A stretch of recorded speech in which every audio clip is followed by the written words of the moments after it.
and also interesting enough, Judas Iscariot, of course, tries to like fix the shame a bit. Yes. Like he goes back to the Yes, Judas he and tries like to give throws the money he has back. a sense of like, and he wants this is the kind of recognition of others, right? So shame has this social dimension to it, and getting back and right, regardless of the internal stuff, right? Whereas the reconciliation he attempts there is a social reconciliation, right? In some fashion that people will give. Whereas the St. Peter's, right, he doesn't go and search this. There's a very internal kind of thing. There's but the Lord has to reconcile him away from others, right? That kind of conversation he has. And that's where guilt has this, now this is back to the more internal thing, guilt has this deep internal wound because it's something that you have done. Your deeds you see are wrong, but it's still you. And so there has to be a reconciliation between you and your actions. Right. The guilty verdict has been pronounced by either you or someone else on you and you.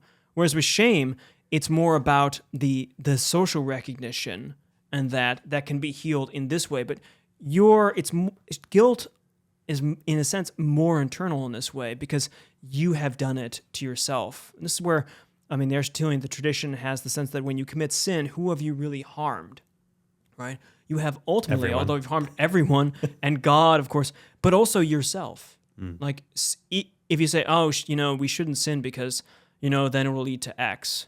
No, you shouldn't, because it makes you a bad person, Right. because it harms you. Right. And then the sense of this guilt internalizing that. So I like the typology of Judas and Peter because you have a social reconciliation attempt, right? And then you have an internal personal reconciliation attempt.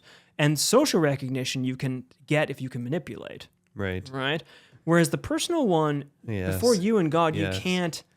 Ultimately, guilt has to be something that demands a radical forgiveness, right? In a way that shame, if you just wait long enough, perhaps a society will come around.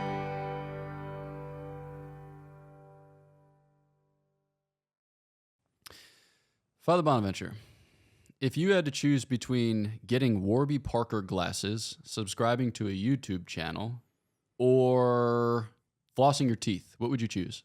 Oof. I guess, to be honest, subscribing to a YouTube channel. See, folks, it's not as bad as flossing your teeth or getting Warby Parker glasses. Please subscribe to Godsplaining. Cheers.